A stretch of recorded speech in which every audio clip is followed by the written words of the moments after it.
everyone, and welcome back to the YouTube channel. Spring is just about sprung. You can see everything's kind of green around us, and we have been starting in on a lot of springtime farm chores, and things have been really busy. Fortunately, we planted rye late in the fall, so all of our field planting is done, and actual field work, things like that, are all geared up and taken care of ahead of time. We're going to have a big year for doing hay this year, and the stack wagon will help my husband a lot with that because he's going to be going it mostly alone. So the big announcement, he's going to be going it alone, is we're going to have baby number 6. So baby number 6 for me. I have one girl, and she is 23, and then we have a boy who is 10, a boy who's 8, a boy who's 6, and a girl who's 3. Now all the boys are getting ready to have birthdays this spring. The little girl just had hers, and then my daughter, who's 23, is going to be having her 24th birthday. So we kind of held off on telling anybody for a while. This is my 6th baby, but it's actually my 11th pregnancy. So it can be really hard to not tell everyone all at once. We have had friends who have lost babies at 5 months along, around the 20-week mark. And what the doctors have told me in the past is that generally a viable pregnancy will stick anywhere after 12 weeks. And in your early months, if they don't hear a heartbeat or what they call a fetal pole, they'll have you come in within a week or two to check that again. And generally, if it's an unviable pregnancy, they'll either do nothing and wait for your body to naturally miscarry, or you can get a D&C where they actually clean out the uterus, and they have what they call spontaneous abortion, or spontaneous miscarriage. And it can be really hard for a family to have to share that, especially with a viewer, and then having to tell family, and with us having little kids, that can be too hard. So that was the reason for keeping it quiet.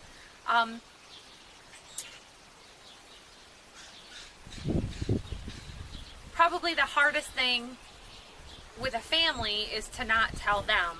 And we lost our first pregnancy between our first son and our second son, and I couldn't imagine life without Murdoch. He's great.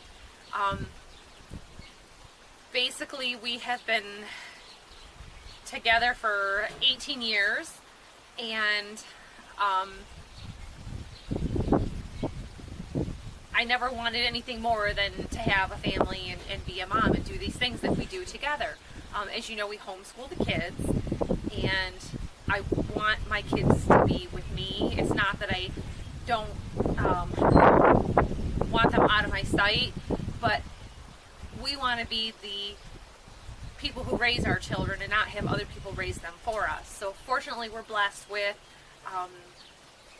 a very good providing husband and father, and we know our limitations. So, financially, we try not to live a life deep in debt, buying a farm. That's the biggest debt we've had since we've been married, and the goal is to just pay it down as fast as we can. As you know, we've got the rental properties, and with having this baby and with having the farm, we know that it's time to sell those off as the markets improve. So with the presidential election done and out of the way, I think people are more settled on whether they know that they'll be staying in an area or moving to an area. And for us, a lot of our homes are close to the Michigan State University College, and we've always had a lot of tenants that have been working with the college doing different research programs, and never sure whether they were going to get extended for an extra year or not. So we've had good tenants that way, but just in general, doing maintenance on them, having to take my kids with me to do them, can be a lot of work. So having baby number 6,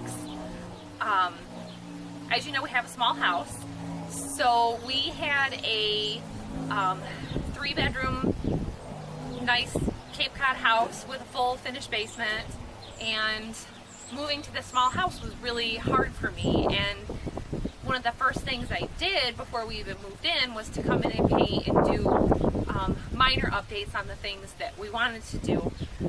However, it was a 2-bedroom home and no finished basement, but it had a big basement, has a big basement, but it is prone to flooding just from being on a drainage system that we have. So we've got the sump pump in the basement. We've never had that before. If you lose power and it's flooding, the last couple of weeks we just kept watching it because we had so much rain. So the plan is, we don't use this deck. Right now there's hornets and wasps flying around like crazy. They love the style of shutters that we have, and we have the space available to be able to put an addition on the back of the house. Unfortunately, this is the 3rd home that's been on our property, and there was a local cement block company that did basement foundations, and from what I understand, they didn't hold well and houses were collapsing. So rather than excavate and raise the home and have it redone, they tore the house down. The first one was lost to a fire, and this home was built in 1980 or 1984. The good thing is it was built really strong and solid. Like, we have 6-inch walls instead of built with 2x4s. We have attic space that is undeveloped, and we have room for a staircase that goes through 2 closets in the middle of the house that we can sacrifice because there's 2 closets in that 1 bedroom and then the vacuum closet on the outside. So we'll still be able to have the closet space in the bedroom also. But if we were to put an addition on the back side of the house, that would be great. Why do I bring that up? Some of the people that we know, the first comments were, you need a new car or you need a bigger house, and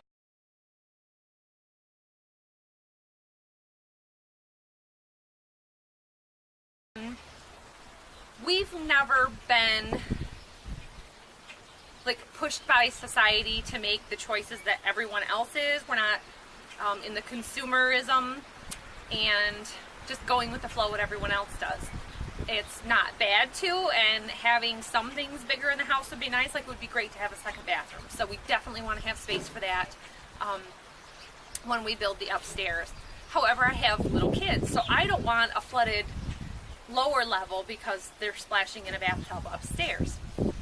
So we are planning on giving them a half bath or a bathroom with a shower only, and then have the little kids only have their bath time at night downstairs. It'll be really exciting to kind of see how that unfolds over the next year, and that's why I brought up the field work.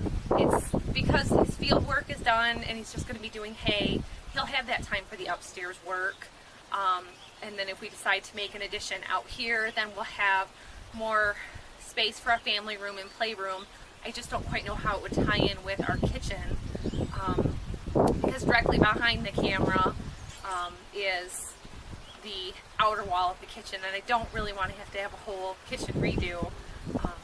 It's a small kitchen, but it's adequate for us, and we just really need a bigger dining space. So if we move that dining space over to the living room, then this whole side of the house could be opened up and have this living space.